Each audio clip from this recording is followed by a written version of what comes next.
ఏం లేదు.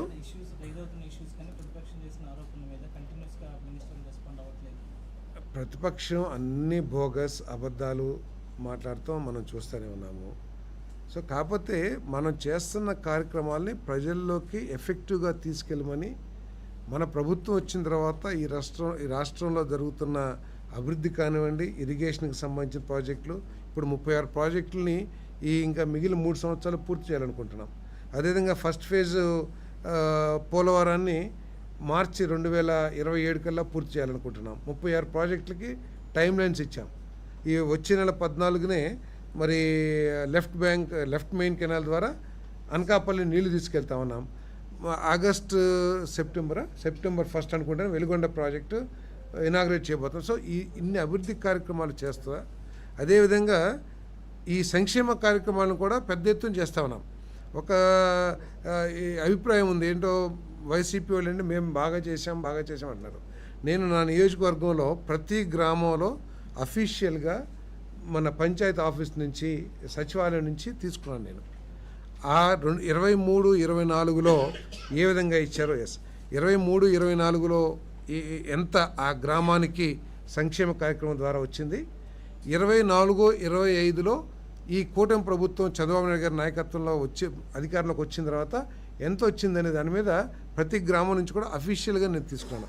ఉదాహరణకి ఇదిగోండి, సుంకొల్లు గ్రామంలో సంక్షేమ పథకాలు, అమ్మఒడి 37,70,000, తల్లికి వందనం 60 లక్షలు, అదేవిధంగా వాహన మిత్ర 2,20,000, ఆటో డ్రైవర్ సేవల 3,45,000, పెన్షన్లు 1,11,90,875 రూపాయలు, ఎన్టీఆర్ భరోసా పెన్షన్లు 2,05,092, రైతు భరోసా 48,19,500, అన్నదాత సుఖీభవ 71,40,000 రూపాయలు.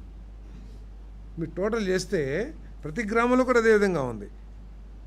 సో దాంతోపాటు మళ్ళీ డెవలప్మెంట్ వర్క్స్ అంటే ఇవన్నీ కూడా ప్రజల్లోకి తీసుకువెళ్ళండి మీరు ఈ ప్రభుత్వం చేస్తున్న కార్యక్రమాలని. అదేవిధంగా ఏదైతే సమస్యలు ఇప్పుడు ఎల్నినో ఉంది దాన్ని ప్రజలందరినీ కూడా ఎడ్యుకేట్ చేయండి. ముందే వెళ్ళి ఏదైనా సమస్యని ప్రజలకు చెప్పాలి తప్పితే మీరు ముఖం చాటేయకూడదు. మీరు ప్రజల్లో ఉండి వాళ్ళకి ఎప్పటికప్పుడు సమస్యను తెలియజేస్తూ ప్రభుత్వం చేస్తున్న ఈ రాష్ట్ర ఆర్థిక పరిస్థితి, గత 5 సంవత్సరాల విధ్వంస పరిపాలన మూలంగా ఏ విధంగా ఈ ప్రభుత్వం ఆర్థిక సమస్యలు ఎదుర్కొంటుంది, ఆ సమస్యల్ని అధిగమించి ఏ విధంగా అభివృద్ధి కార్యక్రమాలు కానివ్వండి, లేకపోతే సంక్షేమ కార్యక్రమాలు కానివ్వండి, పెట్టుబడులు కానివ్వండి తీసుకొస్తుంది, అవన్నీ కూడా ప్రజలకు తెలియజేయమన్నారు. అంతే తప్పితే మీరు చేస్తలేదు అనేది కాదు.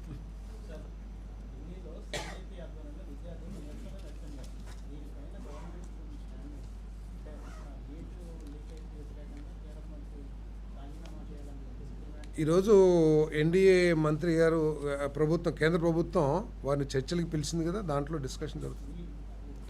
మా ఎన్డీఏ మీటింగ్కి పిలిచిన తర్వాత నా ఒపీనియన్ అడుగుతారండి మీరు. ఎన్డీఏ కేంద్ర ప్రభుత్వం, ఇది ఎన్డీఏ ప్రభుత్వం ఉంది రాష్ట్రంలో, ఎన్డీఏ కేంద్ర ప్రభుత్వం వారితో చర్చలకి ఆహ్వానించిందని చెప్పి నేను టీవీలో చూశాను నేను. సో ఆ చర్చల్లో అన్నీ తేలిపోతాయి కదా, మీరు ఆగితే సాయంత్రానికో లేదా రేపటికి వచ్చేస్తుంది కదా.